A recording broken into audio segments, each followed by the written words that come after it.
Rodríguez García. Muchas gracias, bienvenidos, bienvenidas a esta presentación. Muchas gracias.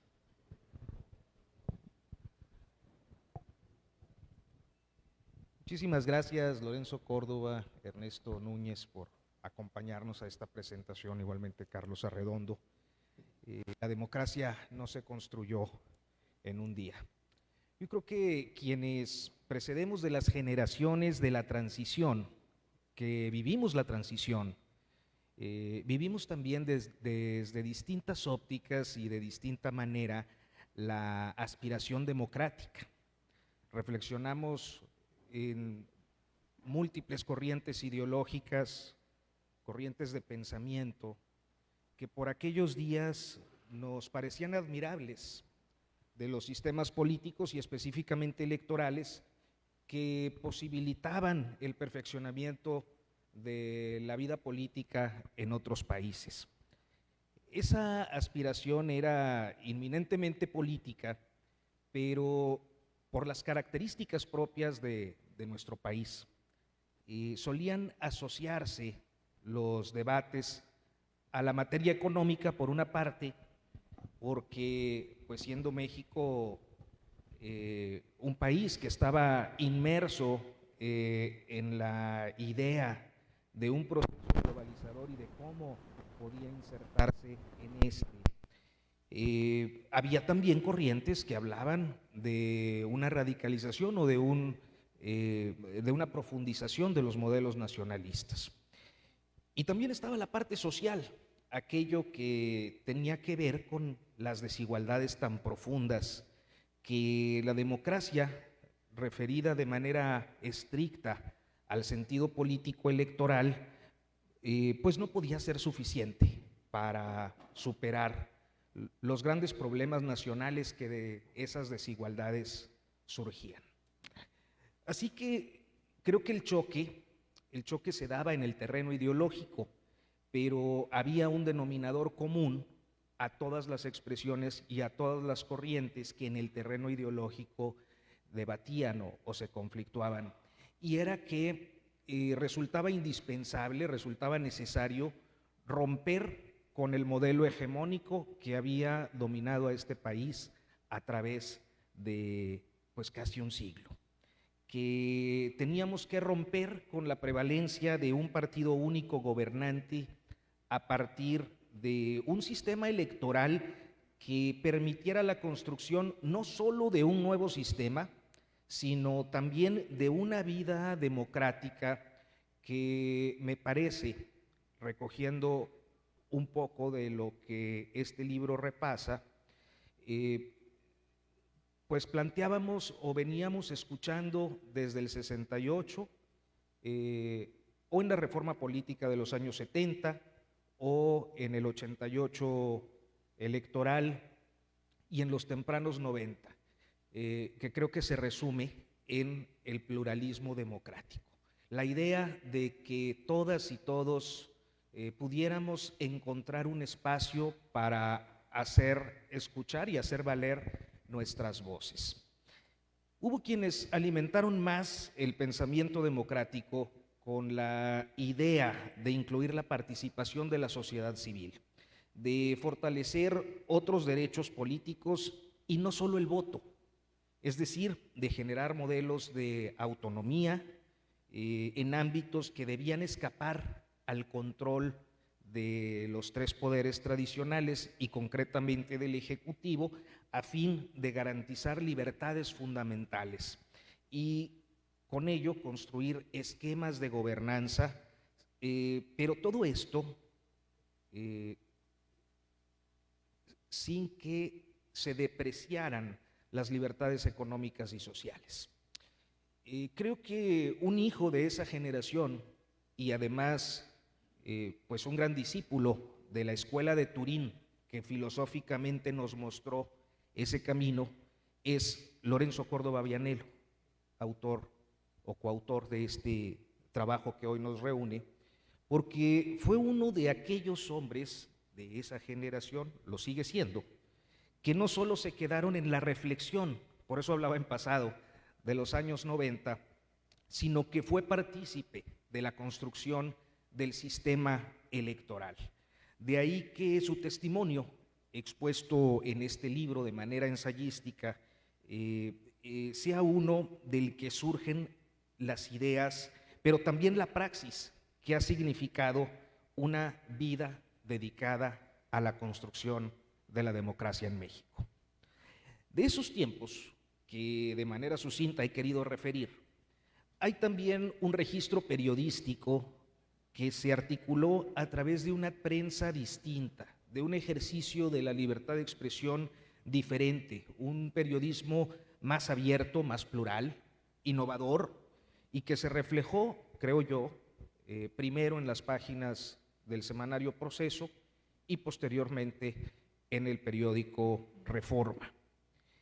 Y aquí que, exponente de esa generación de periodistas que llegaron a cambiarlo todo, Ernesto Núñez, coautor de este trabajo, es una de las plumas que en el día a día y luego en la visión consagrada al género más completo del periodismo, que es el reportaje, así como del dominio de la narración impecable, de un rigor excepcional y de la técnica para el análisis, se convirtió en un referente obligado del acontecer de la transición.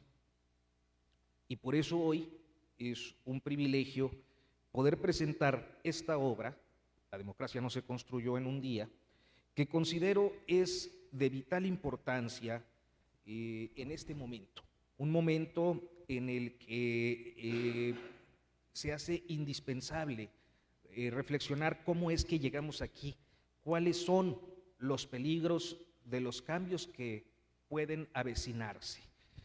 Muchas gracias, Ernesto, muchas gracias, Lorenzo, y dicho esto, y antes de ceder la palabra a los autores, quiero referirme a quien en Coahuila pues no necesita presentación en tanto periodista referencial en materia política, quien también abrazó el estudio filosófico jurídico y tuvo una etapa, hay que decir, una etapa de un organismo histórico que creo que marcó muchos cambios en este estado, como lo fue el Instituto Electoral y de Participación Ciudadana, donde sirvió como consejero y que, siendo parte del diario Vanguardia desde entonces y hasta ahora, sigue en la trinchera periodística como uno de los observadores más avesados del quehacer político de nuestro estado, y también como uno de los hombres que expresan las aspiraciones y sus preocupaciones por los peligros que puede enfrentar la democracia,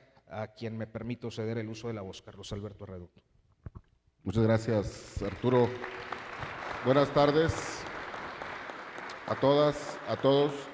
Muchas gracias por acompañarnos hoy aquí en este recinto. Muchas gracias, Pedro, por albergarnos en este precioso lugar.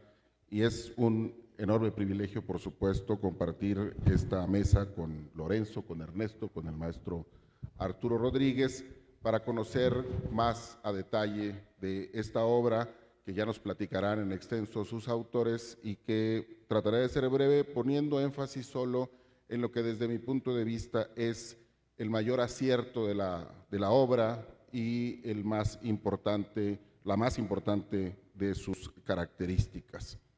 Existe una pieza de sabiduría popular, una advertencia que sin duda todos hemos escuchado en distintos contextos, que los árboles no te impidan ver el bosque. Usualmente usamos esta expresión para advertir del error que comete quien se obsesiona con el detalle minúsculo y con ello pierde la noción del conjunto. Pero la advertencia también es relevante en sentido contrario. No debemos perdernos en la visión general e ignorar los detalles cuya suma, a final de cuentas, construye el conjunto. Muchos análisis sobre eso que hemos dado en llamar la transición a la democracia en nuestro país yerran en esta empresa porque o bien se quedan orbitando en la estratosfera de la teoría, viendo un bosque con manchas verdes sin definición, o bien se pierden a ras del suelo, chocando contra troncos sin saber en qué dirección se encuentra el norte. De espaldas a tales equívocos, la democracia no se construyó en un día, tiene la virtud de permitirnos ambas cosas: ver el bosque y entender cómo apareció y fue desarrollándose, al tiempo que conocemos a detalle sus árboles más emblemáticos. No es, lo digo con absoluta convicción, una metáfora gratuita. Esa es la estructura misma de esta obra a cuatro manos. Permítame comenzar con los árboles. Cuando leemos las crónicas de Ernesto Núñez Albarrán, no estamos ante un reporte aséptico, sino ante el trabajo meticuloso de un botánico que ha escogido con cuidado los ejemplares que nos describirá a detalle. Ernesto nos lleva a caminar entre la maleza. Su pluma nos acerca a la corteza del árbol político. A través de su narrativa podemos tocar la textura rugosa de las negociaciones, experimentar la tensión que se vivía en los pasillos del INE durante aquellas jornadas maratónicas de los años 2017 y 2018. Ernesto nos hace percibir los olores de la política en tiempo real: el sudor de las campañas, el polvo de las casillas, el ruido de los debates y la incertidumbre que se sufre en el cuarto de guerra de una elección. Sus textos son los árboles individuales con sus nudos, sus ramas torcidas y sus raíces expuestas. A través de estos nos recuerda que la democracia no es una abstracción, sino que está hecha de personas, con personas, para seres humanos. Y estas personas marcan el derrotero de los capítulos que les corresponde protagonizar, tomando decisiones que en no pocos casos se construyen al calor del momento, de miedos y de pasiones. Es la política a ras de tierra, narrada de forma que el lector puede sentir la aspereza de la historia mientras sucede. Y entonces entra el contrapunto. Si Ernesto nos ayuda a poner la mano sobre la corteza, los ensayos de Lorenzo Córdoba Vianello nos elevan para darnos la panorámica del bosque. Lorenzo, con la precisión del académico y la responsabilidad del hombre de Estado, despliega el mapa y nos invita a percibir los detalles topográficos. Sus textos no se detienen en la anécdota del día, sino que explican el ecosistema que permite la existencia de los árboles y ulteriormente del bosque. Él nos habla de la orografía institucional, de los climas legales que hemos atravesado en 4 décadas de reformas constitucionales y legales, y de cómo se diseñó este bosque para, al menos en teoría, transitar del autoritarismo a la democracia. Con Lorenzo entendemos por qué el bosque tiene la forma que tiene y accedemos a la explicación puntual de sus distintas tonalidades. Comprendemos las corrientes subterráneas que nutren al sistema electoral y la arquitectura de un andamiaje que, aunque a veces parece invisible entre tanto ruido mediático, es lo que sostiene el techo democrático bajo el cual convivimos todos. Esta dualidad es la mayor riqueza del libro, en mi opinión. Sin la visión del bosque que ofrece Lorenzo, los eventos cotidianos de la política parecerían accidentes aislados, caos sin sentido que nos llevarían a conclusiones parciales en el mejor de los casos. Pero sin la visión de los árboles que ofrece Ernesto, la teoría democrática sería un esquema frío, desprovisto de la vitalidad y el conflicto que le dan sentido real, y correríamos el riesgo de quedarnos en la visión idílica de ese término que usamos mucho, pero que en realidad entendemos muy poco: democracia. Al leer La democracia no se construyó en un día, el lector comprende que la transición mexicana no es producto de un decreto que transformó mágicamente la realidad, sino una siembra larga y de forma necesaria paciente. Entiende que cada árbol, es decir, cada reforma, cada elección, cada decisión, cada negociación, cada crisis resuelta, forma parte de un sistema vivo de enorme complejidad. El libro nos enseña que para comprender la elección de 2018 o las reformas de 2014, no basta con mirar el mapa ni es suficiente con tocar la madera. Hay que hacer ambas cosas. Hay que entender la norma abstracta y el sudor concreto. Estamos ante una obra que funciona como un lente bifocal para nuestra historia reciente. Nos cura de la miopía del detalle irrelevante y nos salva de la hipermetropía de la teoría desconectada de la vida que bulle a ras del suelo. Los autores afirman que no se trata estrictamente de un libro escrito a 4 manos, sino de 2 que pueden leerse de forma independiente. Sin duda esto es posible, pero es imprescindible señalar que en todo caso es preciso leer los dos libros. Así pues, antes de que pasemos a lo verdaderamente importante, es decir, a escuchar a los autores, les invito a leer este libro con esa disposición, preparados para ensuciarse las manos con la tierra de la crónica periodística y al mismo tiempo listos para elevar la mirada y contemplar el vasto horizonte de nuestra construcción institucional con el ensayo académico de profundidad.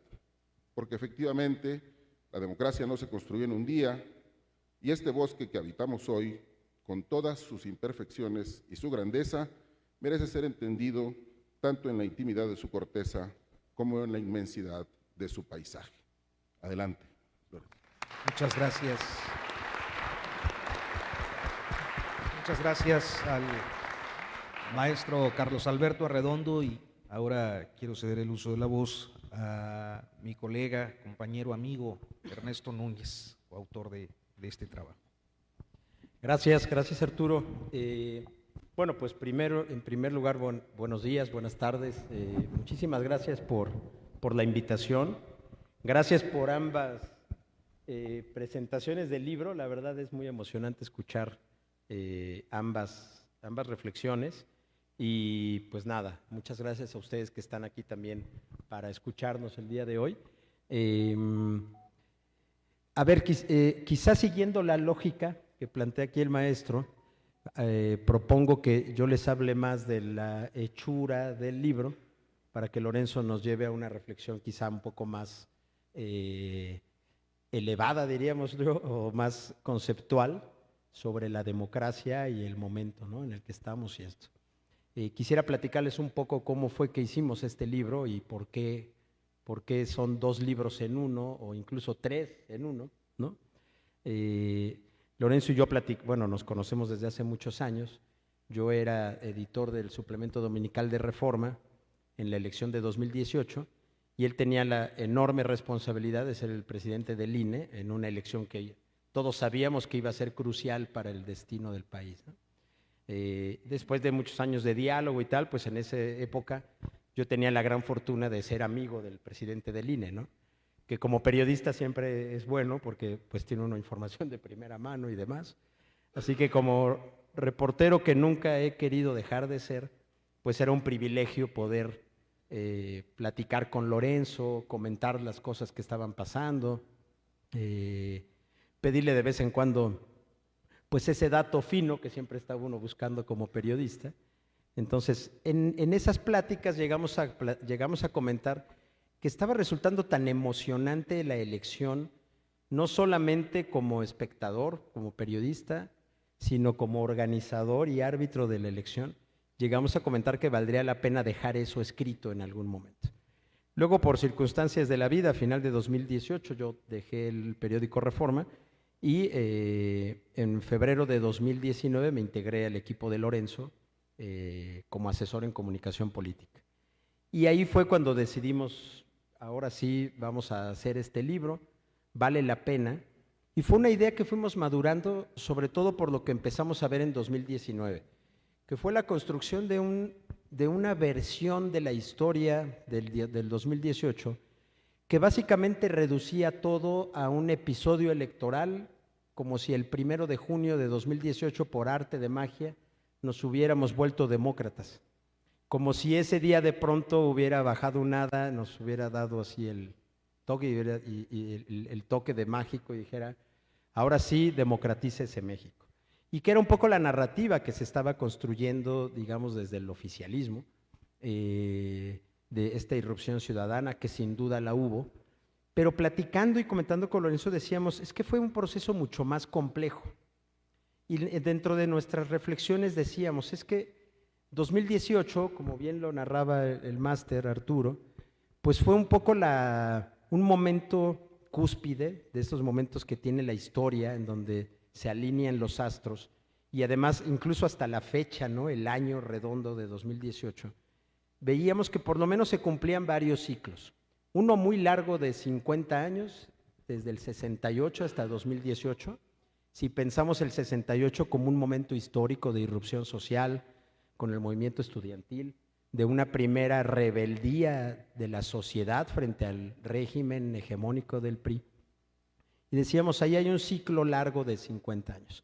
Luego hay otro ciclo, quizá menor, si consideramos la reforma del 77, que se comienza a implementar en el 78, la famosa reforma de Reyes Heroles, que es una reforma que abre el sistema, la pluralidad y que comienza a generar condiciones de competencia equitativa en las elecciones.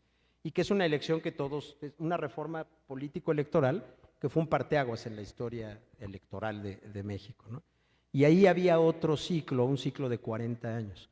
Luego había un ciclo de 30 años y considerábamos 1988 como un nuevo momento de irrupción ciudadana con el tema de la elección, con la campaña del ingeniero Cárdenas, el Frente Democrático Nacional y todo lo que eso movió, no solo a la izquierda, ¿no?, sino a todo mundo, porque en ese ciclo habría que mencionar también a Maquío y una campaña en donde había candidatos que decían sí se puede derrotar al PRI y sí la pluralidad es necesaria en este país. Entonces ahí había otro ciclo de 30 años, desde el 88 hasta 2018. Y después, bueno, vinieron una serie de reformas y demás. Y un poco una de las conclusiones del libro es, por eso el título de La democracia no se construyó en un día, era un poco construir o reconstruir la historia de la transición para valorar mejor lo que habíamos ganado en 2018 con una tercera alternancia en la presidencia de la República. Es decir, no verlo solamente como este episodio anecdótico donde un movimiento con un líder muy carismático lograba derrotar a un sistema de partidos tradicional, sino verlo como una cosa que fue posible gracias a la construcción paulatina de un sistema electoral que generó las condiciones para que esa elección fuera posible y para que en esa elección, el voto pudiera contar como quizá no había ocurrido exactamente con las mismas condiciones en elecciones anteriores. Entonces, a partir de esa reflexión, Lorenzo y yo lo platicábamos, creo que acordamos el título más o menos de una manera pronta, pero luego llegó un nuevo dilema que era, yo cuando estaba escribiendo las crónicas, de pronto aparecía Lorenzo como personaje. Yo cuando le di a leer a Lorenzo la primera crónica, que es el primer capítulo del libro, Lorenzo me decía, es que me siento raro porque pues, yo estoy escribiendo, pero al mismo tiempo ahí estoy como personaje. Y en un momento, seguramente debió haber sido con una cerveza de por medio, en un momento decidimos que era mejor escribir crónicas y ensayos. Y entonces hacer esta lógica que ustedes van a encontrar en el libro, donde yo tengo la libertad absoluta de hacer las crónicas, donde voy narrando lo que va pasando, y Lorenzo también se siente mucho más cómodo porque es un personaje de estas crónicas, sin duda siendo el presidente del INE, pues era un personaje fundamental en el relato, pero que al mismo tiempo tenía esto que decías muy bien, que es muy, muy interesante, esta capacidad de ser actor, protagonista de esa historia, pero al mismo tiempo sin perder esta calidad de académico que finalmente es Lorenzo y analista de la realidad, que aporta no solamente digamos, la praxis política y el ejercicio de una responsabilidad pública, sino también la reflexión sobre lo que está ocurriendo, un poco con en el caso de Lorenzo, con la presión de que los acontecimientos iban ocurriendo al mismo tiempo. El libro lo empezamos a escribir en 2019, en 2020 se nos atravesó la pandemia.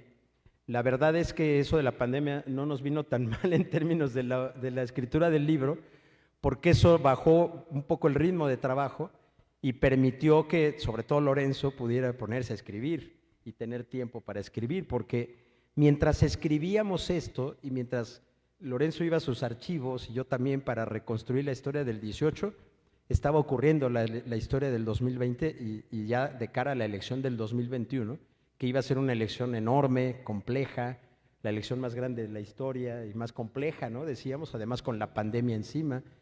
Entonces había que robarle tiempo al tiempo para sentarse a escribir. Yo me acuerdo que yo le iba a la oficina de Lorenzo y le corría ahí a todos los demás compañeros de la oficina y decía, ya váyanse por favor, déjenlo que se ponga a escribir. Teníamos además a la editorial presionando porque decían, oigan, ya hay que salir, es un buen libro, nos parece una buena idea. Al final el libro salió en abril de 2021 y sí dijimos, ya para ese momento habíamos vivido varias de las cosas que ocurrieron en el sexenio de López Obrador en términos de la relación INE-gobierno, INE-Morena, y decidimos ya no abordarlas en el libro. Fue una decisión premeditada.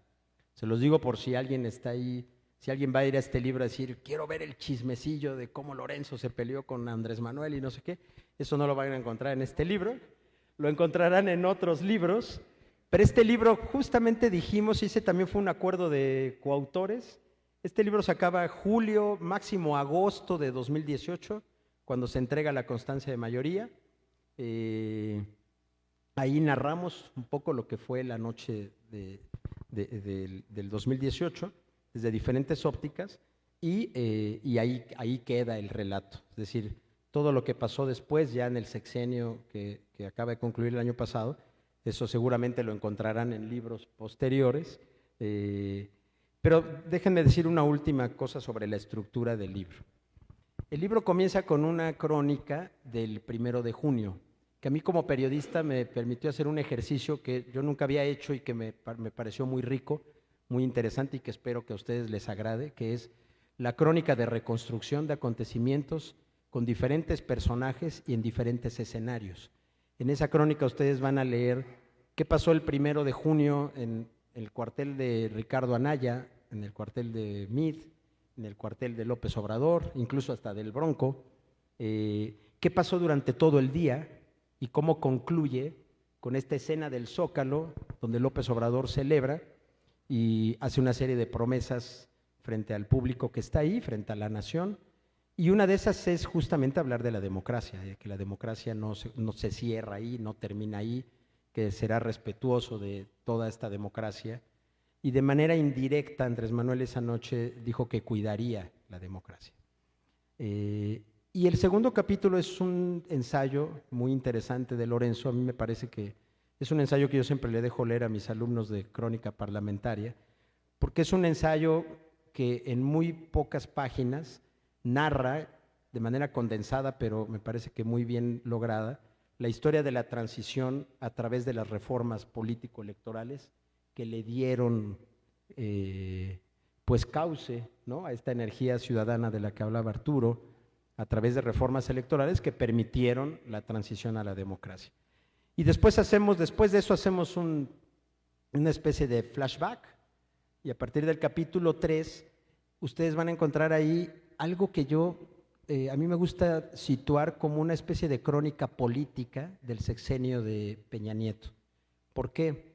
Porque regresamos a la reforma electoral, político-electoral de 2014, y entonces empezamos a contar, porque la elección, y eso es lo interesante, y quienes aquí han hecho elecciones seguramente coincidirán conmigo, una elección los ciudadanos luego la pensamos como ese día que aparecen las casillas como por arte de magia, voy y voto y ya. Ustedes saben que detrás de eso hay un montón de trabajo de meses, de años, y en este caso todo un proceso que se detonó con la reforma político-electoral de 2014, la transformación del IFE en INE, la creación de este sistema electoral con los soples y demás, y con una serie de acontecimientos que me parece desde mi punto de vista explican el triunfo de Andrés Manuel López Obrador, explican el triunfo de Morena. Ojalá Andrés Manuel hubiera leído este libro, porque hubiera encontrado, y lo digo, la verdad lo digo sin quererme jactar, ojalá sí lo hubiera leído porque hubiera encontrado ahí un buen relato de cómo llegó a la presidencia, con datos mucho más objetivo desde un punto de vista de democracia instrumental, pero también de crónica política, porque en este libro ustedes van a encontrar también narrados los grandes errores que cometieron los partidos que no ganaron la elección de 2018, los grandes tropiezos, el hartazgo de una sociedad que ya no quería saber nada del PRI y del PAN, el hartazgo de una sociedad que estaba cansada de la corrupción, de hechos como la Casa Blanca, como Ayotzinapa y demás. Es decir, efectivamente la democracia no se construyó en un día, y ese triunfo arrollador de Morena tampoco se construyó solamente en un día, es producto de una serie de circunstancias que también quedan ahí narradas, ¿no? Entonces, bueno, con esto no pretendo espolearles el libro, al contrario, invitarles a leerlo, invitarles incluso a comentárnoslo. Los dos tenemos perfiles públicos en redes sociales y estamos muy abiertos a cualquier comentario y pregunta, y desde luego, si en este momento hay chance de dialogar, desde luego también. Así que nuevamente muchas gracias. Muchas gracias.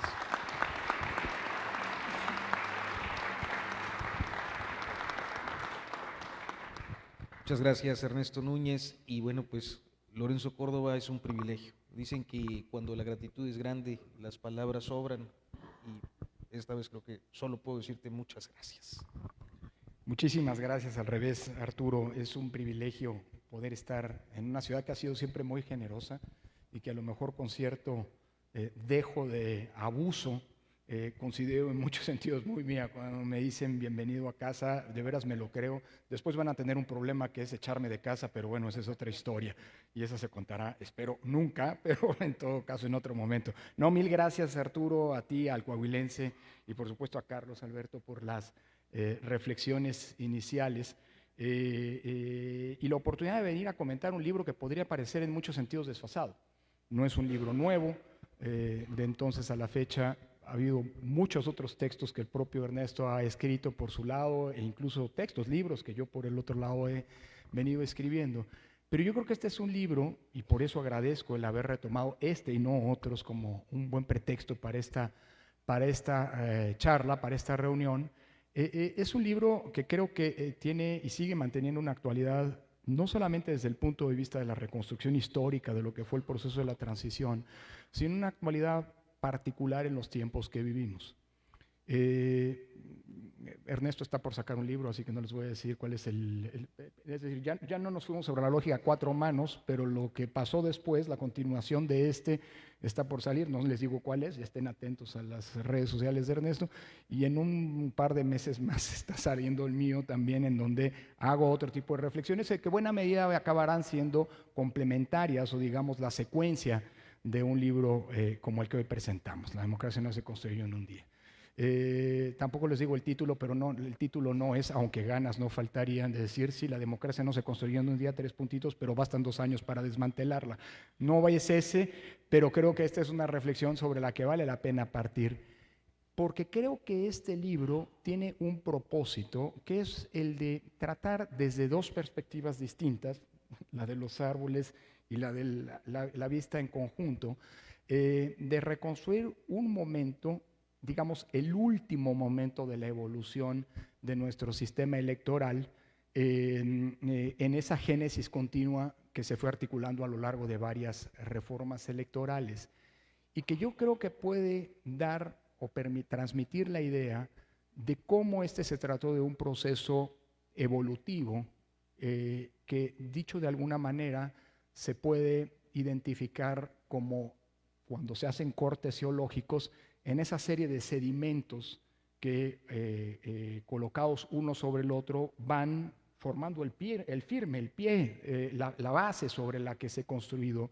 lo que hoy somos como sociedad en términos de su convivencia política. Y es que creo que, y retomo una idea que ya planteaba Ernesto, creo que estamos viviendo en una natural, pero en esta ocasión muy efectiva, intento de reescritura de la historia. Cada vez que hubo una alternancia en nuestro país, siempre existió la tentación de decir, bueno, ahora sí llegó la democracia. Y esto no es algo exclusivo del régimen de la así de sedicente, de la autodenominada Cuarta Transformación. La primera vez que ocurrió esto fue justamente en la primera alternancia que se tuvo en el año 2000, cuando Vicente Fox dijo, ahora sí ya somos un régimen democrático, y desde entonces, creo que estamos condenados a lo largo de nuestra vida a escribir siempre desde la oposición. Digo, algo que siempre he dicho, siempre he sido oposición, fui oposición antes del 2000, fui oposición después del 2000, fui oposición, en fin, luego hubo un momento que me tocó ser árbitro electoral, entonces no podía ser oposición, aunque sí fui bastante crítico y seguiré en esta lógica por un buen rato, me temo. No, pero creo que es importante, en su momento varios lo dijimos, no, la democracia no comenzó con la alternancia en el año 2000. La alternancia en el año 2000 fue posible porque se habían concretado las bases democráticas de acceso al poder que permitieron que el 2000 ocurriera. Y desde este punto de vista, llevado a 28 años después, a 18 años después, la historia del 2018 es exactamente la misma. El triunfo de Andrés Manuel López Obrador, más allá de la tesón y de la insistencia de un personaje clave en la historia de nuestro país, el 18 ocurrió porque las condiciones estaban dadas, es decir, esa alternancia hacia la izquierda ocurrió porque las condiciones estaban dadas para que ello pudiera ocurrir. Y esto es una historia que vale la pena rescatar, que vale la pena recordar, que vale la pena reconstruir en términos de sus aciertos y también, por supuesto, como lo decía Arturo, en términos de sus desatinos. Es decir, creo que el principal pendiente de todo el proceso de la transición, un pendiente que todavía hoy está ahí, por mucho que el discurso oficial apunte en otro lado, que es el tema de resolver la profunda desigualdad que ha venido caracterizando a nuestro país a lo largo de toda su historia. Y no hablo solo de la historia independiente, sino hablo de toda su historia. Si algo ha caracterizado la vida de nuestra nación ha sido la profunda desigualdad, ominosa desigualdad que la ha marcado y que nunca fue resuelta por el proceso de cambio democratizador, asumiendo tal vez de manera equivocada que el propio tránsito a la democracia iba a resolver la desigualdad. Y no, la desigualdad se resuelve con políticas públicas adecuadas, ¿no? Y creo que eso es parte, digámoslo así, de los grandes pendientes. La obra de justicia social sigue siendo un gran pendiente en términos, digámoslo así, de la obra inconclusa de la Revolución Mexicana. Y todavía hoy está allí, digamos, gravitando como el gran problema que tiene que resolverse. Pero la transición tuvo otro propósito. Estos son sus pendientes, estos son sus datos irresueltos, pero tuvo otro propósito que si no entendemos en sus términos, corremos el riesgo de anular en términos de nuestro devenir histórico y, como suele decirse, correr el riesgo de volver a tropezarnos con la misma piedra. Creo que lo que el régimen del morenismo ha venido actuando no es el único, insisto, ni en nuestra historia ni en el mundo.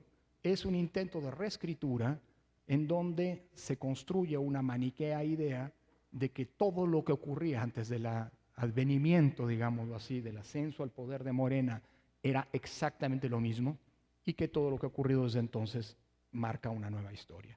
Y en este sentido, parte de lo que creo que no podemos permitirnos como sociedad, so pena de volver a cometer los mismos riesgos que en el pasado ya nos lastimaron, es asumir que todo lo que ocurrió antes es desechable. Sobre todo porque el proceso de construcción de nuestra democracia es el resultado de un proceso pactado y acordado de cambio político. Es decir, si algo caracterizó el proceso de transición a la democracia, con todos sus problemas y pendientes irresueltos, fue justamente la construcción de una solución consensuada. Veníamos de un régimen autoritario que se definió, como se definen todos los autoritarismos, por la imposición unilateral de un modo de hacer política y de un arreglo institucional que es impuesto. La transición a la democracia implicó romper eso, implicó comenzar a construir colectivamente, en parte porque la historia te impidió a un cierto punto, después de 88, unilateralmente modificar la Constitución, y esto se volvió algo que necesitaba un mínimo consenso con algún opositor, en parte porque se entendió, aún pudiendo hacer reformas unilaterales, la necesidad de un consenso democrático que sirviera como base de legitimación del poder político. En 1994, la reforma de aquel año pudo haberse hecho sin el consenso de las oposiciones. Pero a partir de 1994 las reformas electorales fueron pactadas, porque se entendió que si algo no podíamos permitirnos, aunque las cifras, los números en el legislativo te lo permitieran, era que las reglas del juego democrático fueran unilateralmente establecidas. No hacer eso, no entender eso, paradójicamente aunque los números te den, es un problema grave hacia el futuro. ¿Por qué romper la base del consenso y del arreglo democrático en el que se sustenta que unos ganen y otros pierdan elecciones? Es decir, las reglas del juego tienen por definición que gozar del consenso o al menos de la aceptación de todo el espectro político si no quieres tener un problema el día de mañana. Si algo habíamos resuelto, y eso es justamente algo que para 2018 ya se había conquistado, fue el hecho de que las reglas del juego, ganara quien ganara, tenían esa aceptación en principio.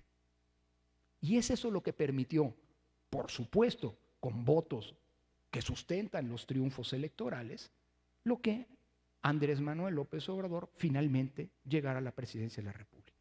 La legitimidad de su triunfo no está solo en los votos, sino en los votos emitidos en un contexto de reglas y de, digamos, resultado de grandes acuerdos en el que todos los actores decidieron jugar con ellas y someterse a las mismas. Y esto, lo digo, es particularmente relevante en un contexto en el que estamos de frente a una reforma o una eventual reforma electoral que rompería esa lógica de consensos y que hoy, por primera vez, y no lo digo yo, lo dijo Pablo Gómez, ni más ni menos, y lo digo porque Pablo Gómez es el coordinador de la Comisión Presidencial de la Reforma Electoral, ha dicho, los vamos a escuchar, pero las reglas las vamos a poner nosotros al final del día. Y les gusten o no. ¿Por qué? Porque podemos. Ese no solamente una actitud profundamente autoritaria, sino además es romper ese arreglo democrático que además es indispensable en primer lugar para quien gane las elecciones. Y lo más probable es que en el 2027 y en los años por venir, Morena siga ganando elecciones. Es un poco, digamos, jugar un juego suicida, porque lo único que se haría si se cambian estas reglas imperfectas, mejorables, que sin lugar a dudas requieren una revisión, sobre todo después de que la última reforma ocurrió hace ya 11 años y vamos para 12. Es decir, nunca habíamos tenido en nuestra historia reglas electorales que hubieran tenido una duración que habían sido tan longevas. Y esto habla de reglas que tienen que revisarse, que tienen que actualizarse, que tienen que mejorarse en muchos sentidos. O sea, nadie está en contra de una reforma electoral. Lo que me preocupa es que una reforma electoral sea vista no como la construcción de esos consensos, como había ocurrido hasta ahora y como relatamos en este libro Ernesto y yo, sino como, digámoslo así, un cambio de reglas digamos, hacia otras unilateralmente planteadas porque se puede hacer. Al final del día, esto también la historia nos lo enseña y por eso digo que, como decía Arnaldo Córdoba, la historia es maestra de la política y más vale entender la historia para no equivocarse en el futuro. Como la historia nos enseña, cuando las reglas se imponen o cuando los árbitros se imponen unilateralmente, problemas están garantizados. Eso es lo que nos pasó en 2006, por ejemplo, cuando a una fuerza de oposición se excluyó de la definición de quiénes iban a ser los árbitros y en 2006 tuvimos el peor de los escenarios. Es decir, la descalificación a priori del árbitro, la descalificación a priori de las reglas. A quien menos le conviene, lo digo así, viendo este asunto en retrospectiva histórica, que las reglas sean unilateralmente impuestas, es al partido que está en el poder, el más necesitado de que sus triunfos estén investidos de esa legitimidad que el consenso, solamente el consenso en una democracia da. Así que ver este libro o leerlo en retrospectiva es una buena manera de reconstruir cómo llegamos a donde llegamos, identificar las fortalezas de un sistema electoral que llegó a ser un sistema electoral paradigmático a nivel internacional. Si el sistema electoral, miren, déjame decirlo así, nos equivocamos en muchísimas cosas y muchas cosas las hicimos mal, pero si en algo hicimos bien la tarea fue en la construcción de nuestro sistema electoral. Es decir, lo electoral ya no era un problema. El punto es, ¿para qué volverlo? Dicho lo anterior, la mejor manera de no equivocarse y no tropezarse dos veces con la misma piedra, como decía, o como suele decirse, es justamente entender de dónde venimos y cuál fue la lógica que nos llevó a esa construcción, repito, colectiva, en la que se sustentó el cambio electoral. Ahora, esto pueden parecer prédicas en el desierto, sobre todo porque en los tiempos actuales, en México y en el mundo, existe una serie de desafíos para los sistemas democráticos en donde el mantenimiento de elecciones libres y auténticas, que al final del día ese es el propósito de los cambios en materia electoral, pues acaban palideciendo frente a una serie, digámoslo así, de tendencias o de impulsos que abarcan o que minan a la democracia desde muchos puntos de vista. Hoy los desafíos para la democracia vienen desde muchos planos. El primero, el plano social del malestar producto de la serie de promesas incumplidas o expectativas incumplidas por las decisiones de los gobiernos democráticamente electos. Desigualdad, pobreza, corrupción, impunidad, inseguridad, como en casos como el nuestro, están allí como, digamos, elementos de un caldo de cultivo en donde se alimentan eventuales pulsiones autoritarias. A mí me preocupa muchísimo, por ejemplo, que en un contexto en donde estos problemas son problemas estructurales como el mexicano, y ahí están las encuestas de cultura política, Latinobarómetro y demás, México sea el país de toda América Latina en donde la respuesta es a ¿preferirías un gobierno militar si eso te resuelve los problemas inmediatos? Tenga el mayor grado de resultados positivos. Digo, ese es el contexto en el que estamos. Y miren que las Fuerzas Armadas yo les tengo un enorme respeto, aunque me preocupa mucho que las Fuerzas Armadas estén metidas en temas que no deben estar realizando las Fuerzas Armadas. Uno, porque va a ser un problema que dejen de realizarlo. Y dos, porque por primera vez a lo largo de nuestra historia se le están generando a las Fuerzas Armadas intereses políticos y económicos que son justamente las que sustentaron que en otros países de América Latina las Fuerzas Armadas tuvieran posturas políticas. Aquí al menos las Fuerzas Armadas se habían despolitizado y las Fuerzas Armadas jamás fueron un factor con las múltiples alternancias o cambios de gobiernos que tuvimos. Segundo gran problema, la crisis de las instituciones, sobre todo los parlamentos y de los partidos políticos. Ante la crisis de credibilidad de los parlamentos y de los partidos políticos, se potencian dos elementos profundamente antidemocráticos. Uno, ante la crisis de los congresos, la concentración de poder en los ejecutivos, y por el otro lado, ante la crisis de los partidos, la dependencia de liderazgos carismáticos, es decir, de la personalización de la política, que implica el diluimiento de las instituciones. Morena hoy es un partido no hegemónico, pero sí predominante, si uno toma la clasificación célebre de Sartori. El problema es hasta dónde Morena es un auténtico partido.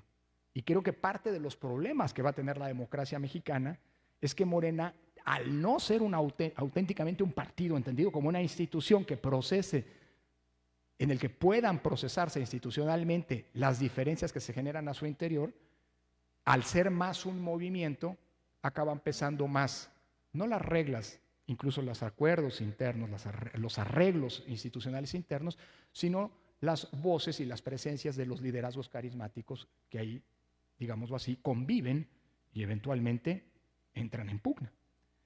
3, un contexto distinto en términos de comunicación política, en donde las verdades alternativas o la posverdad está ahí presente y acaban teniendo un peso incluso mayor que el de los datos reales. 4, la polarización, no como algo ajeno a la vida política y ni siquiera a la democracia, sino una polarización aderezada con la intolerancia, porque en donde la polarización se ve potenciada por la intolerancia, al de enfrente no se le ve como un adversario al que por muchas diferencias que se tengan se le otorga legitimidad para competir y para, digámoslo así, aspirar por el poder. Se le ve como un enemigo.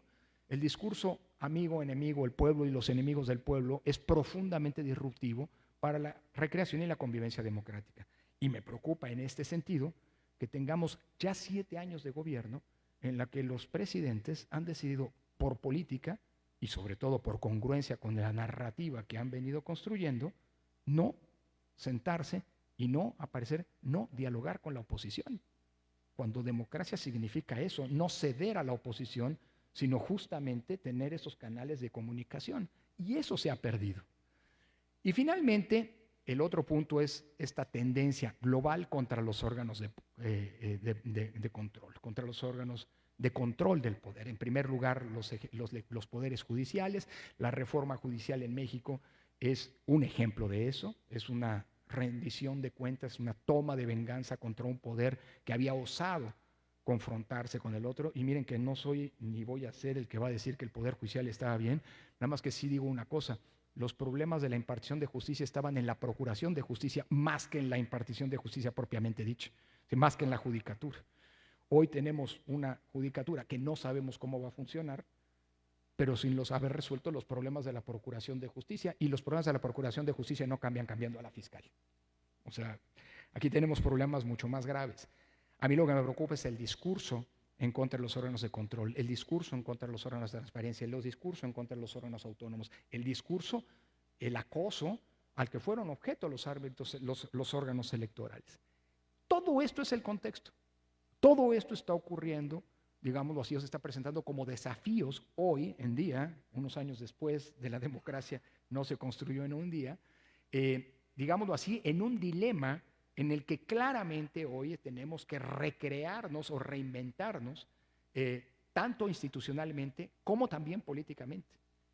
Y creo que, digámoslo así, en las expectativas a futuro, no existen las bases que nos permitieron en su momento esa construcción institucional que permitió que la lucha por el poder político ocurriera de manera pacífica, tolerante, incluyente y respetuosa en todo caso del voto.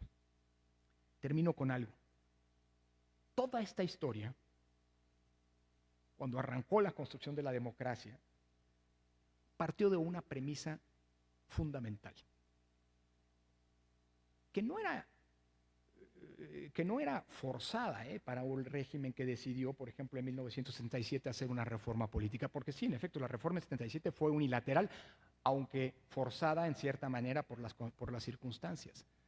La reforma de 1977 partió de una premisa: o nos transformamos y volvemos más incluyente el sistema político, o nos transformamos y permitimos que la pluralidad que hasta entonces, por la cerrazón del régimen autoritario, se había visto forzada a expresarse por fuera de las vías institucionales, llámese guerrilla, llámese protestas, tanto en el ámbito laboral como en el ámbito estudiantil, etcétera, etcétera, y que el régimen cerrado, vertical y autoritario no había permitido procesar dentro de las instituciones, y frente a las que ese régimen autoritario había reaccionado como solo reaccionan los regímenes autoritarios, con la represión, ¿no? Con el encarcelamiento, con la guerra sucia, llámese lo que se llame. Es decir, la gran virtud de la reforma política fue entender que el régimen había que abrirlo, porque de otra manera, no lo digo yo, lo dijo Reyes Heroles, íbamos a provocar el resurgimiento del México bronco y violento. Es decir, esta historia, la que contamos en este libro, comenzó abriendo para incluir en los espacios institucionales a quienes no encontraban cauces para poder expresarse dentro de la misma institucionalidad y que estaban optando eventualmente por soluciones profundamente disruptivas, incluso violentas, que podían poner en riesgo incluso la subsistencia de aquel régimen.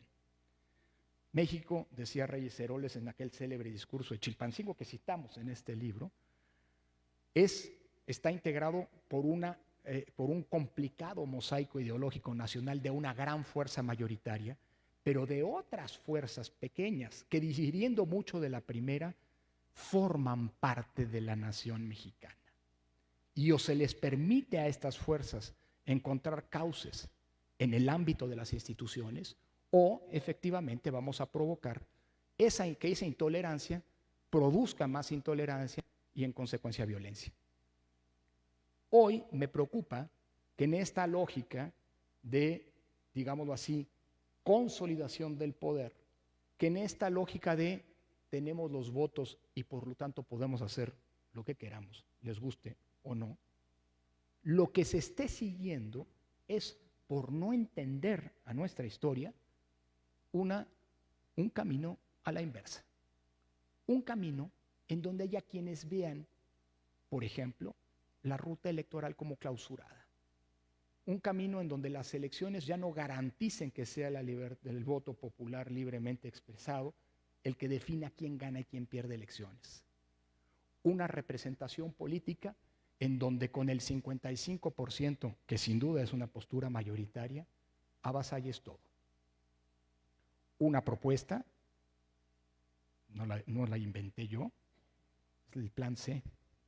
en donde al desaparecer la representación proporcional y las senadurías de primera minoría, con los resultados del año pasado, tendríamos un Congreso en donde Morena y sus aliados tendrían 256 triunfos de las 300 elecciones de mayoría que se pretenden dejar nada más, ¿no? El plan C de lo que decía es desaparezcamos RP, nos quedamos con 300 diputaciones de mayoría.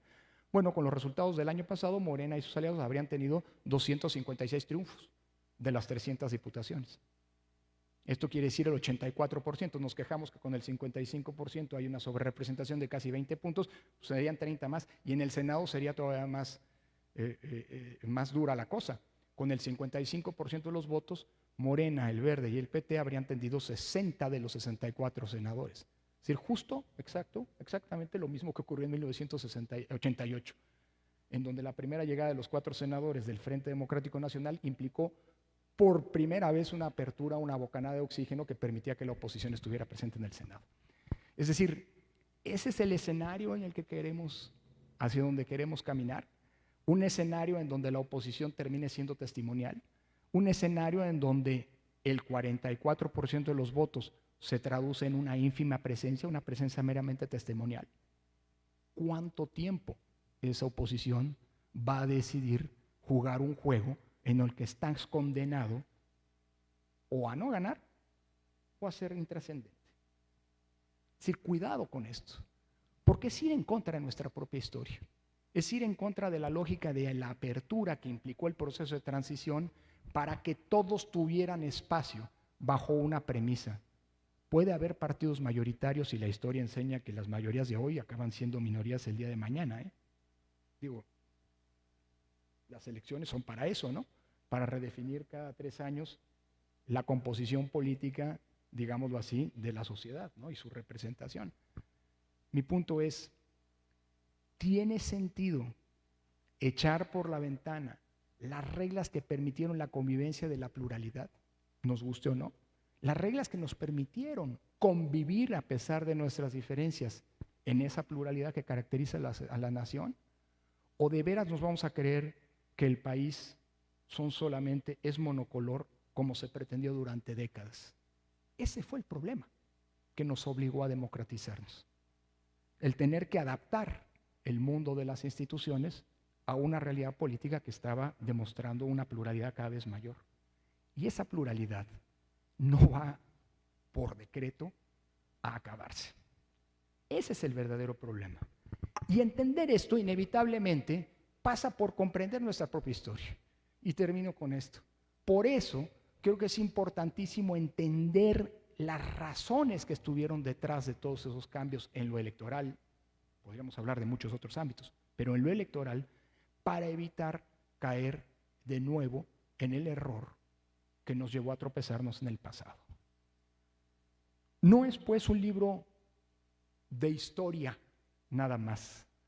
Es un libro que sí cuenta la historia en contextos en los que creo que para poder definir hacia dónde vamos, resulta indispensable entender de dónde venimos. ¿De dónde venimos en serio? Porque si lo que queremos es montarnos en una reinterpretación de la historia en donde pues ahora resulta que hasta los sacrificios son una invención de los españoles para desacreditar a nuestro pasado indígena, pues entonces, y que los códices seguramente los pintaron en Salamanca o alguna cosa por el estilo, pues entonces ya estamos fritos, ¿no? Y las estelas, pues, ¿no? En alguna cantera no de Santo Domingo, porque nos lo trajeron los españoles, ¿no? Pues bueno, entonces decíamos fritos, ¿no? Pero más allá de intentar ser jocoso, sí, creo que es indispensable entender de dónde venimos, críticamente incluso. Nadie dice que estábamos en el mundo perfecto, ¿no? Nadie creo que sensatamente puede pretender regresar a donde estábamos antes de 2018. Hay una advertencia de Nadia Urbinati que creo que es importantísima, A los críticos de los populismos, dice Nadia Urbinati, se les da mucho por decir, híjole, estábamos mejor como estábamos antes, ojalá y volviéramos a donde estábamos antes. Me acuerdo que en una presentación del libro alguien nos decía, híjole, ojalá y volviéramos a la noche, en la tarde o el día previo al 1 de julio de 2018, así tal vez corregiríamos el voto. Yo decía, híjole, volver a antes donde estábamos 2018 es volver pretender volver a donde estaban puestas las condiciones para que ocurriera lo que ocurrió. Evidentemente había problemas y el futuro no puede ser solamente interpretado como volver a un pasado que de problemas tenía muchos. Pero si no entendemos el pasado, si no entendemos de dónde venimos, simple y sencillamente no vamos a tener claridad para saber a dónde vamos. Y yo sé que con la soberbia que te da una mayoría calificada, no importa cómo la conseguiste, si por las buenas, por las malas, comprando, presionando, reinterpretando la ley, es lo de menos. Si desde esa soberbia no entiendes que las reglas hacia el futuro deben ser aquellas que nos permitan seguir conviviendo en nuestra pluralidad, entonces estamos en problemas. Y creo que la virtud del libro, y por eso agradezco de nueva cuenta la posibilidad de presentarlo a años de haber salido, creo que es justamente su vigencia, porque trata de reconstruir la historia que nos trajo a donde hoy estamos. Y creo que nos sirve para ilustrarnos de alguna manera como advertencias los riesgos a los que podemos encaminarnos si no entendemos de dónde venimos y nos enfrentamos a ciegas hacia el futuro. Muchísimas gracias.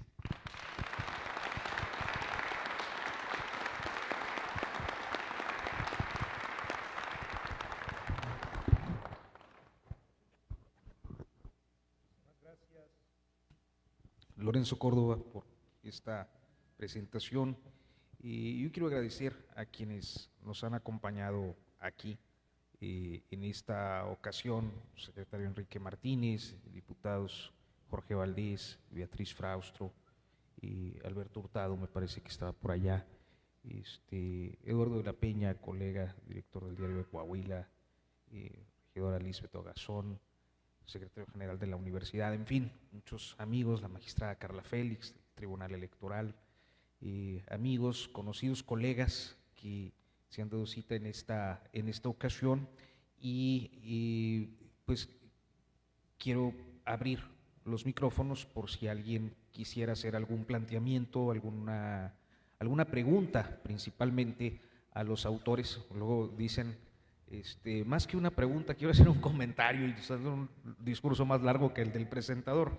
Entonces, por favor, si hay alguna cuestión, alguna pregunta que nos quieran hacerle a los autores, pues está el micrófono abierto para ustedes. Por ahí al fondo.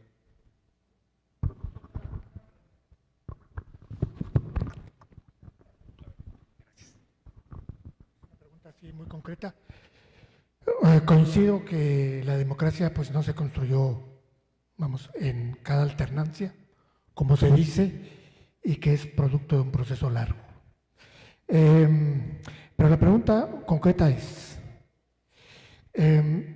no se construyó de la noche a la mañana, pero evidentemente el proceso de desmantelamiento ha sido bastante rápido, como se dijo al principio.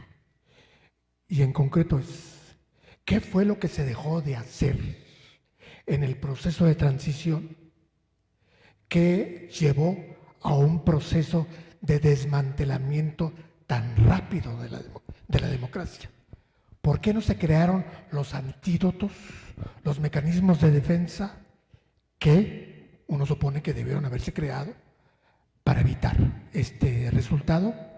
¿O se debió simplemente a que por más que hubiera antídotos, la avalancha del 18 y luego del 24 fue tan grande que con antídotos y sin antídotos el resultado hubiera sido el mismo?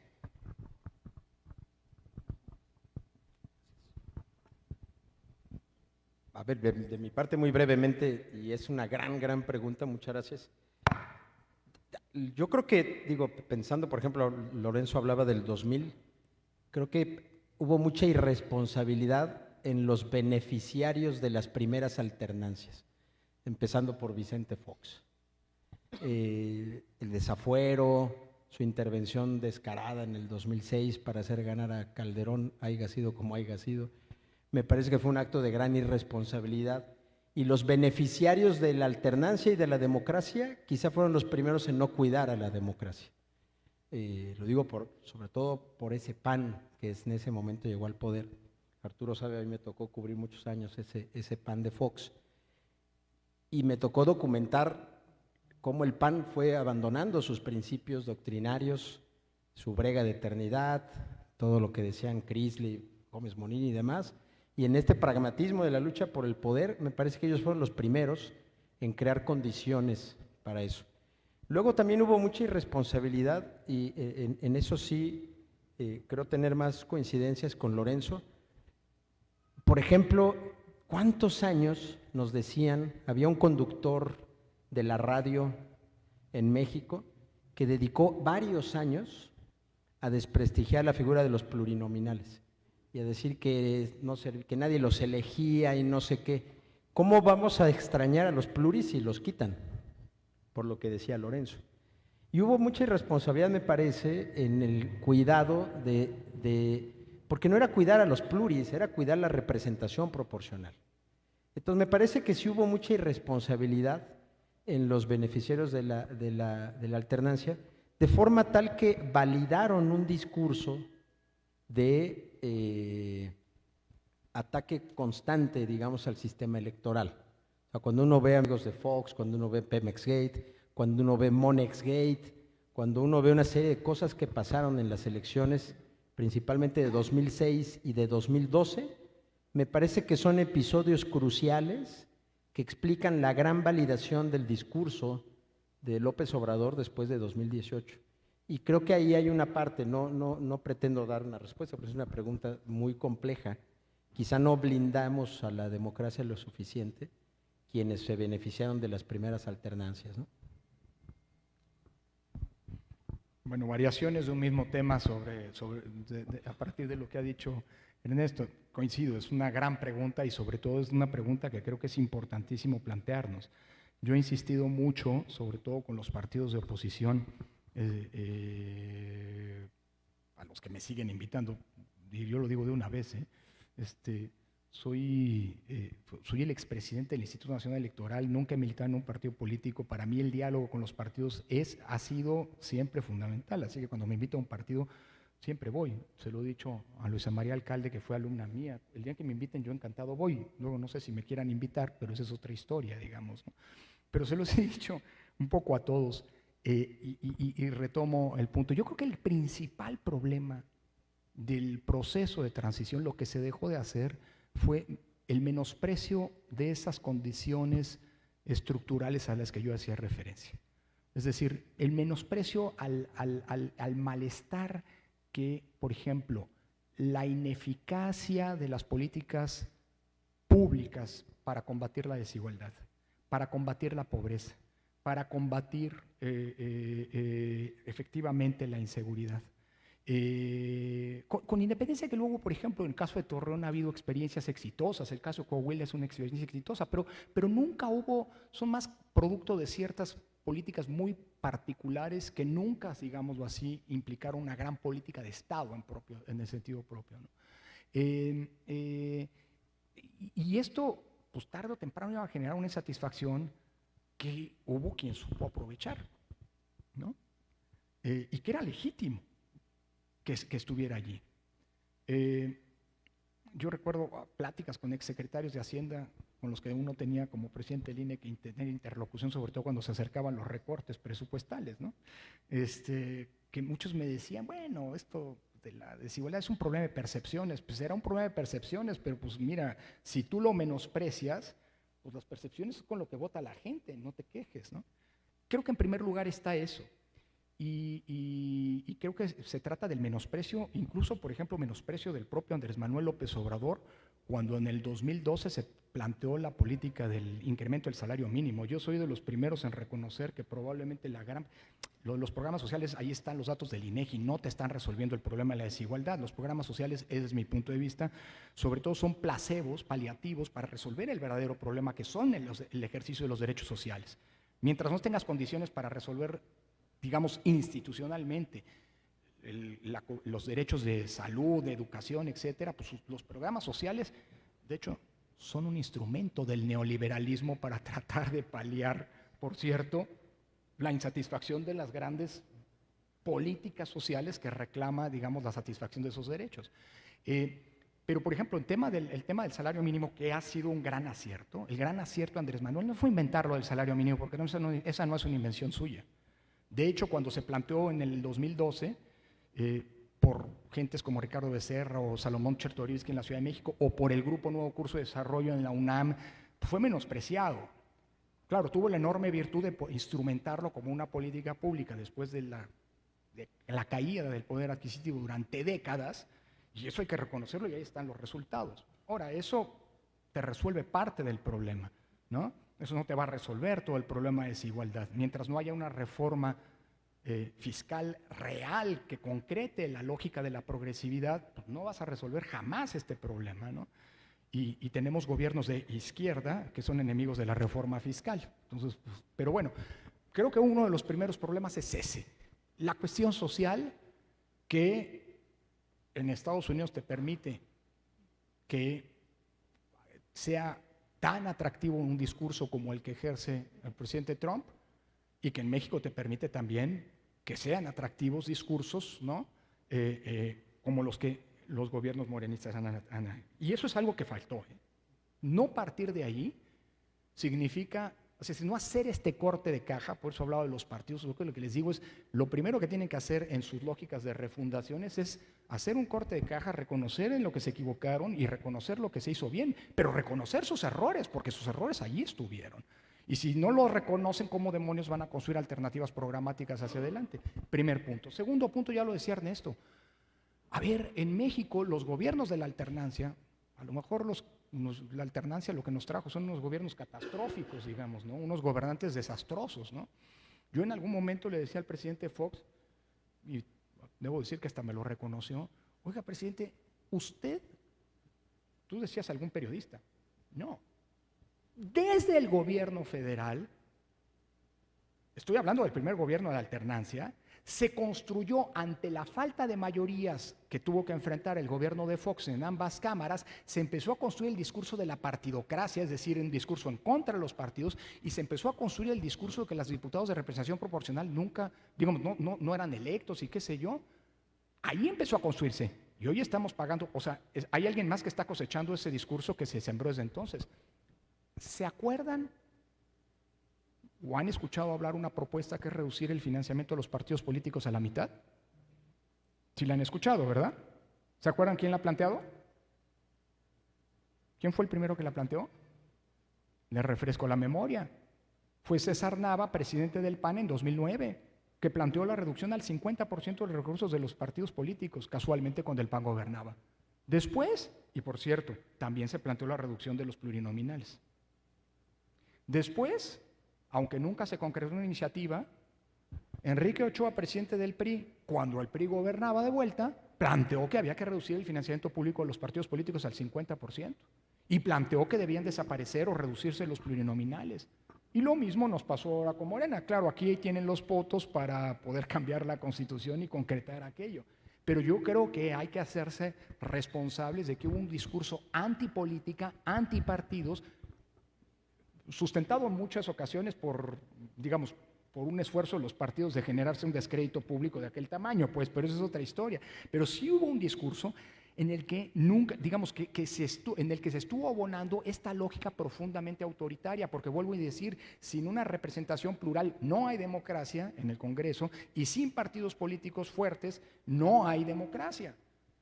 Con los candidatos independientes nos vamos a resolver la vida, pues ya vimos lo que son los candidatos independientes, ¿no? Digo, al final del día también son políticos, ¿no? Con sus virtudes y sus defectos.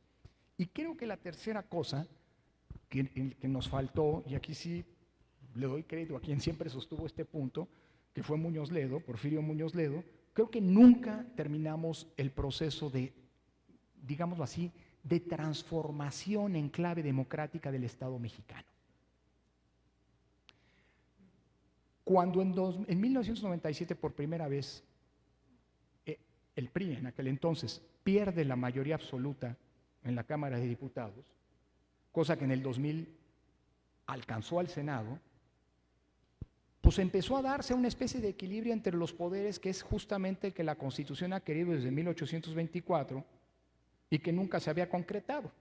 Es decir, el poder legislativo comenzó a fungir como un contrapeso político del gobierno. Los presupuestos tuvieron que pactarse. El presidente propone, pero tienes que llegar a arreglos con las oposiciones para que te los acuerden. Las leyes se tienen que pactar. Las modificaciones a la Constitución, por supuesto. Fíjense qué es lo que nos pasó. En 2018 volvimos a una época que creímos que se había quedado atrás. Morena por primera vez tiene la mayoría calificada y a partir de que López Obrador entendió o supo con los resultados del INE que no necesitaba a los demás partidos para sacar los presupuestos y las leyes, en ese momento comenzó el discurso de ustedes y nosotros. Lean el discurso de la crónica del primer capítulo del libro, con los discursos de López Obrador en el Hilton y en el Zócalo el 1 de julio de 2018. Son discursos de un demócrata. Te quedó atrás la campaña, voy a ser el gobernante de todos los mexicanos, de los que votaron por mí, de los que votaron en contra, vamos para adelante, la batalla electoral se quedó atrás. Perfecto. Cuando López Obrador supo que había ganado la mayoría, Morena y sus aliados de entonces, en las cámaras, empezó con el discurso de nosotros somos el pueblo y los demás son el enemigo del pueblo y no los vuelvo a ver hasta que se acabe mi gobierno, y dicho y hecho. O sea, López Obrador jamás se reunió con los líderes de oposición. Claudia Sheinbaum no se ha reunido jamás con los líderes de oposición. Para eso está la Secretaría de Gobernación. Oye, eres la presidenta de todas y todos, ¿no? Se supone. Bueno, creo que lo que quiero decir es que se nos olvidó que el proceso de transición a la democracia necesitaba un arreglo, una nueva vuelta de tuerca en el arreglo institucional. Oigan, en efecto, yo creo que se violó la Constitución en lo que establecía el texto y la exposición de motivos de la reforma de 1996 con la sobrerepresentación que avalaron el INE y el tribunal el año pasado. Y luego a mí me reclaman, es que ustedes lo hicieron así. Pues sí, nosotros intentamos cambiarlo, luego uno se queda en minoría en el Consejo y pues ya ni modo. Pero además las condiciones que ocurrieron el año pasado nunca habían pasado. Así que no es cierto que lo que hizo el año pasado fue volver a aplicarse la misma fórmula que en los años previos. Porque la Constitución en 1996 lo dice, la exposición de motivos, quería que la Constitución, que los límites de la sobrerepresentación implicaran que ninguna fuerza política pudiera modificar por sí sola la Constitución. La Constitución, que es la norma en la que todos debemos identificarnos, requiere consensos entre los gobiernos y las oposiciones. Por eso yo creo que se malinterpretó. Pero bueno, mi punto es, ¿y por qué demonios, si ya se sabía eso, no se hizo un arreglo? ¿Por qué seguimos teniendo un 8% sobre representación? ¿Por qué el partido mayoritario puede tener un 8% más? Luego tienen 20%, todavía más grave. Porque no se concretó ese arreglo institucional. Es decir, creímos que era nada más quítate tú para que llegue yo, para concretar el proceso de democratización. Y nos faltó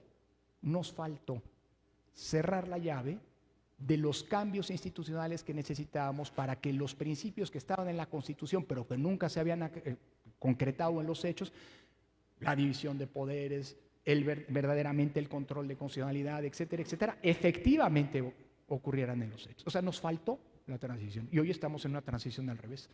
Entonces yo creo que todo ese conjunto de cosas, y la otra es la narrativa, nunca supimos explicarle a la gente de a pie. Bueno, creo que en el INE algo se hizo, pero el Poder Judicial jamás supo explicar la importancia que tenía para el ciudadano a pie la Corte.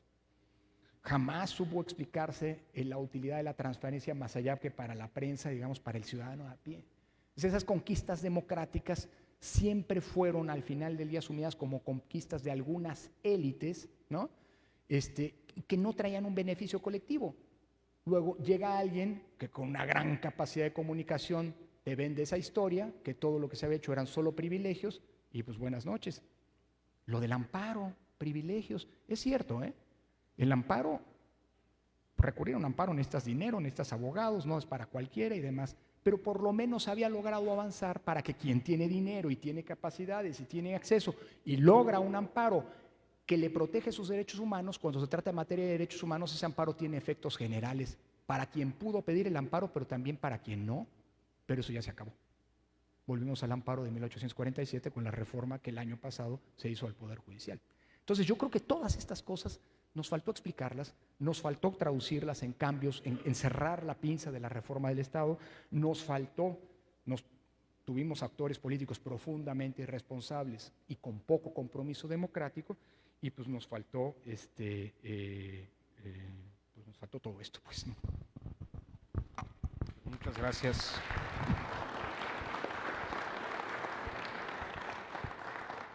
Antes de concluir, si no hubiera algún otro planteamiento, y quiero invitarles, yo siempre seré insistente en que hay que comprar libros, sobre todo los libros de nuestros autores, en presentaciones como esta. Y está el stand con La democracia no se construyó en un día, de Lorenzo Córdoba Vianello y de Ernesto Núñez Albarrán, quienes pues estarán algunos momentos por aquí todavía para firmar ejemplares a quienes consideren solicitárselo. Muchísimas gracias por su asistencia. Muy buenas tardes.